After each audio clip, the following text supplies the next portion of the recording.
What's up, YouTube? This is Too Raw for TV, and I want to do a video talking about probably my favorite player, active player in the NBA, Russell Westbrook. Now, keep in mind, even though he's my favorite player in the NBA, I do not think that Russell's the best player in the NBA. Okay, I make a distinction between that, but as for why he's my favorite player, I like the way he approaches the game of basketball. He just his intensity, his style of play kind of reminds me of Allen Iverson to an extent. His mental approach to the game, he's not quite as fiery or as psychopathic as Michael Jordan was, but it's the closest thing I can relate to. If you grew up watching basketball in the 80s and 1990s, then you can kind of relate to what I'm talking about. Today, the Oklahoma City Thunder hosted the Milwaukee Bucks, and the Milwaukee Bucks, I believe, had the best record in the NBA, or at least the best record in the Eastern Conference. And the Oklahoma City Thunder beat the Milwaukee Bucks by a final score of 118 to 112, and the Thunder improved to 31-18 on the year. And Paul George, 36 points, 13 rebounds, 3 assists. Paul George is having an MVP caliber season. If it wasn't for what James Harden is doing, which is getting a lot of media attention, if it wasn't for what James Harden is doing and perhaps some other people that's out there, Paul George will be talked about more than what he is. He's averaging 27.1 points per game if you include tonight's contest, 8 rebounds and 4 assists. He's shooting the ball extremely well. He's playing well on both sides of the court. And he's having, statistically at least, I think more than just statistically, he's having his best season of his career. And you can make the argument maybe he's probably the best player on the Thunder. But his game has been enhanced due to playing with Russell Westbrook. And I'm kind of glad that he's having his career year, because it shits on the narrative that some Westbrook haters have that, well, you know, if you play with Westbrook, he's selfish and it's all about his numbers, and he only cares about statistics, and he doesn't elevate the level of play of the players around him, and yada, yada, yada. You know. Now, does Russell consciously go after triple doubles? To an extent, he probably does, but I think he cares more about winning than numbers. I just think that the way that he plays and the way that the game is opened up and the pace of the games, it makes it easier for him to get triple doubles than it did just 5-6 years ago. Definitely 10 years ago when it came to the NBA. Just their offense, it just is geared for him to get triple doubles. He's done it. He's so used to playing that style that it's just so easy for him to get triple doubles now. Now with Paul George there, he doesn't have to really focus on scoring. He can focus on more point guard duties, and the way he gets the way that they tend to run his offense through him, not run the offense through him offensively, but you know what I mean. The way that they set up their offense to get him the ball as quickly as possible, a lot of times he just grabs the rebound and they push it. You know what I'm saying? That's just how they run their offense so often. But tonight, Russell Westbrook, that's my phone notification. Russell Westbrook had 13 points, 13 rebounds, 11 assists. And tonight was his 120th career triple-double. And I posted something on YouTube about this. Most likely with his next triple-double, Russell Westbrook will surpass Magic Johnson as the second most prolific triple-double machine in NBA history. What I mean by that, of course, is fewest games per triple-double for his career.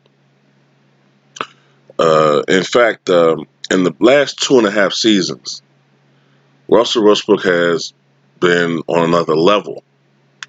It kind of reminds me a little bit, I know this is a stupid analogy, but it kind of reminds me of Mark McGwire when he went on that home run binge from 96 to 99. You know, like through that 4-season span, he was the greatest home run hitter I ever seen in my life. He hit 52 home runs in 96. He had 34 home runs in Oakland before he was traded to St. Louis, and he hit 24 there. He hit 58 for the year in 97. He hit 70, of course, in 98. And then in 99, he hit 65.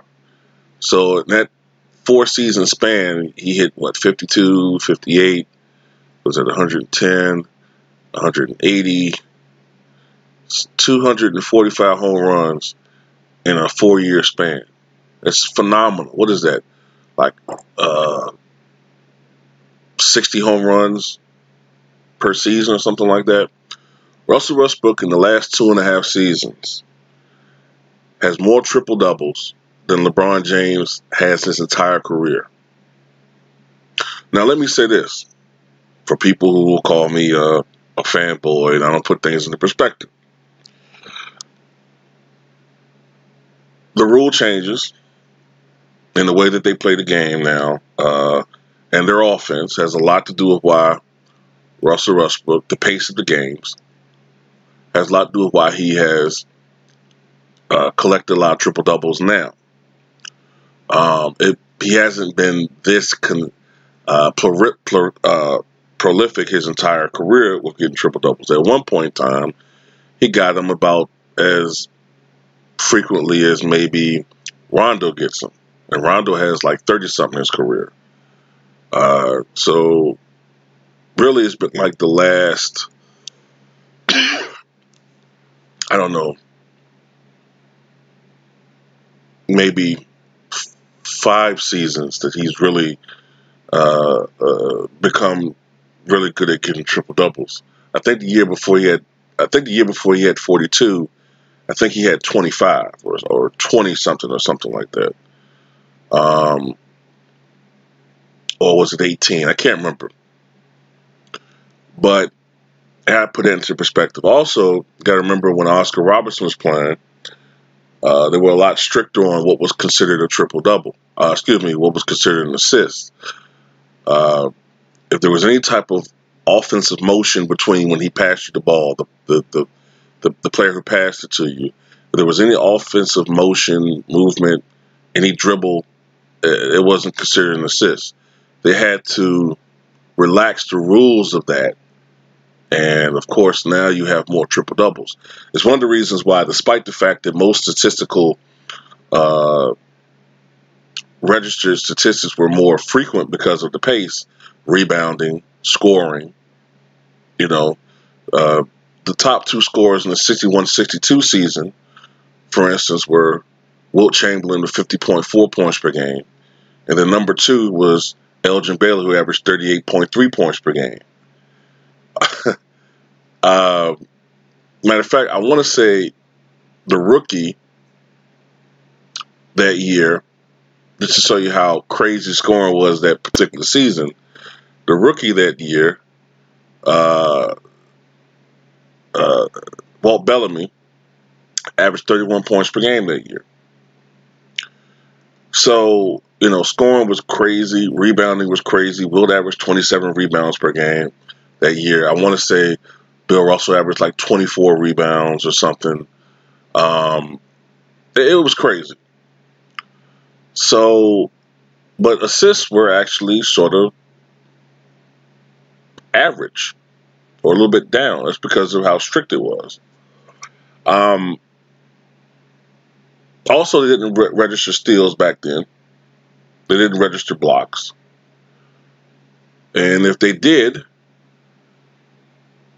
this conversation would be moot because Wilt Chamberlain would be the all-time leader in triple-doubles.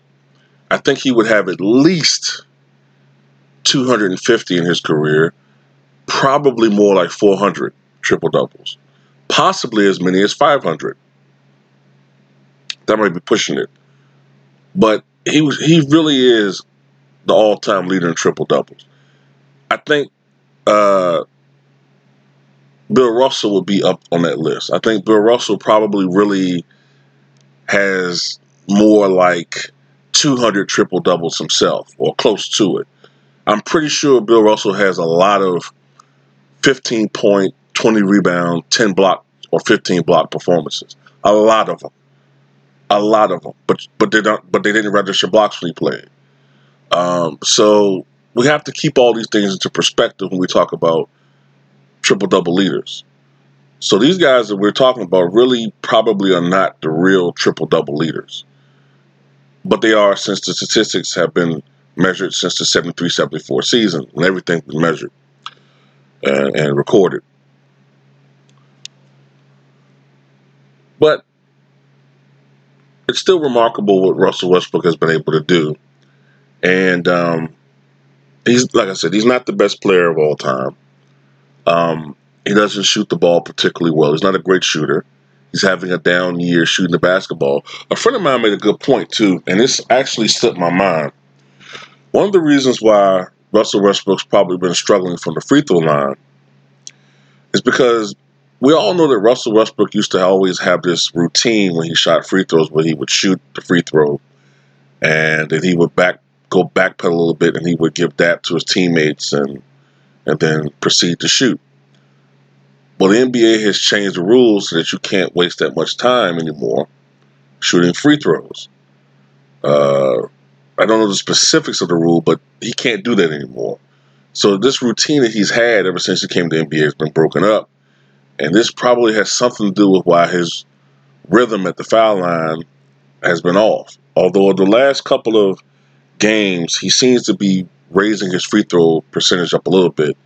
At one point in time, he was down all the way to 60% shooting from free throws this season. Now he's got up to 65%.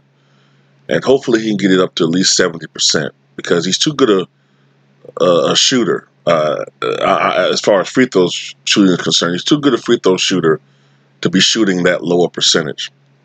So he has to adjust to the changes made and find some type of rhythm within the rules, some type of routine that's comfortable to him so he could psychologically feel better shooting at the foul line and get back to the Russell that we know that was about an 80+% free throw shooter. As far as shooting the basketball from outside is concerned, I don't know what that is. I think that is more of a mental block or a psychological thing with him. He's not a good three-point shooter, but he's always been at least a guy shooting around 30, 29, 30, 31, 32, maybe 33%. You know, he was at least a guy that you had to guard from the three. But now he's become a terrible three-point shooter. And he's missing a lot of shots this year that he normally would make in certain situations. Hopefully, maybe he could turn it around. But what's helping out the team is that now he has a bona fide offensive player playing with him, like Paul George. And but that's pretty much it, man. Just want to talk about Russell in one video, and he's truly a triple-double machine, man. He's the best triple-double machine of this generation and one of the greats of all time when it comes to triple-doubles. I want to give a shout out to Jason Kidd, though, because for his era, what Jason Kidd did was amazing. And, you know, but tell me what you guys think, man.